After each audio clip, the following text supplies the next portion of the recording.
और लंबे अरसे बाद आज युवाओं का इंतजार खत्म हुआ और उन्हें नियुक्ति की सौगात मिली। लगभग 1450 अभ्यर्थियों को नियुक्ति पत्र सौंपे गए हैं, लेकिन एक सवाल यह भी है कि 3554 पद खाली रह गए हैं।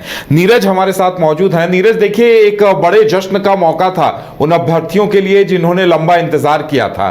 क्या कुछ कहना था उन अभ्यर्थियों का, और क्या सीएम की तरफ से क्या कुछ आश्वासन दिया गया राज्य के युवाओं को?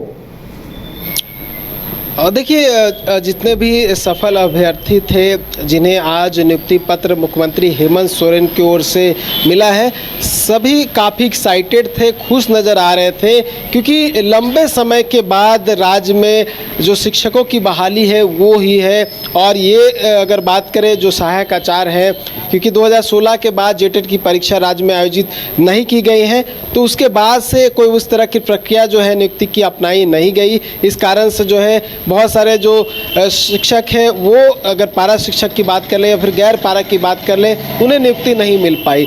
तो उसके बाद से जो है ये एक सबसे बड़ा अवसर था जब इतनी बड़ी संख्या में जो अभ्यर्थी थे उन्हें बतौर सहायक आचार्य नियुक्ति पत्र दिया गया। तो एक्साइटेड थे, और बहुत सारे ऐसे जो अभ्यर्थी थे जिनकी शादी हो चुकी है, बच्चे हो चुके हैं, तब जाकर जो है उन्हें नियुक्ति पत्र मिला है। उसके अलावा कुछ अभ्यर्थियों की बात करें तो उनकी उम्र सीमा जो है वो निकल गई है, और वो उनके लिए एक अंतिम अवसर था। अगर इस बार नियुक्ति नहीं होती तो उसके बाद वो किसी भी जो नियुक्ति की प्रक्रिया है उसमें अप्लाई नहीं कर पाते। तो वो शुक्रिया अदा कर रहे थे, धन्यवाद दे रहे थे मुख्यमंत्री का कि मुख्यमंत्री के हाथों से उन्हें जो नियुक्ति पत्र है वो मिला है। साथ ही सुप्रीम कोर्ट का भी एक बड़ा रोल रहा है इस पूरी नियुक्ति प्रक्रिया में, तो सुप्रीम कोर्ट का भी वो धन्यवाद करते हुए नजर आए। उसके अलावा अगर बात करें उदय, जो आपने शुरुआत में जिक्र की कि बहुत सारे ऐसे पद जो है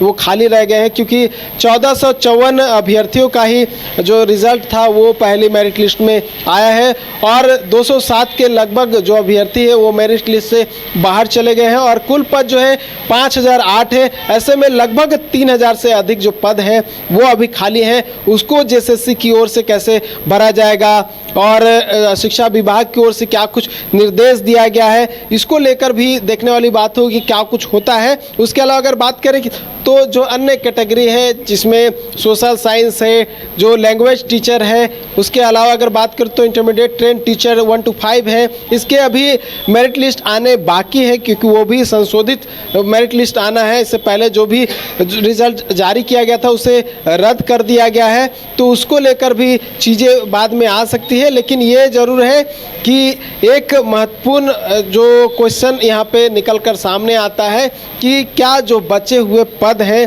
उसे जेएसएससी की ओर से भरा जाएगा, और जो अर्हताएँ रखी गई थी, जो अर्हता पूर्ण करते हैं अभ्यर्थी, उन्हें बुलाया जाएगा डीबी के लिए, या फिर जो बचे हुए पद हैं उसे सरेंडर कर दिया जाएगा। क्योंकि 8 सितंबर को सुप्रीम कोर्ट में मामले की सुनवाई भी होनी है, तो ये सभी बातें जो है सुप्रीम कोर्ट में रखी जाएगी प्रार्थियों की ओर से, और स्टेट की ओर से भी अपना जो पक्ष है वो रखा जाएगा। उदय, बिल्कुल। और देखिए नीरज, अभ्यर्थियों को उम्मीद थी कि सीएम की तरफ से इस मौके पर आगे भी कुछ कहा जाएगा नई नियुक्तियों, नई बहालियों को लेकर, तो इस बारे में कुछ कहा गया है क्या?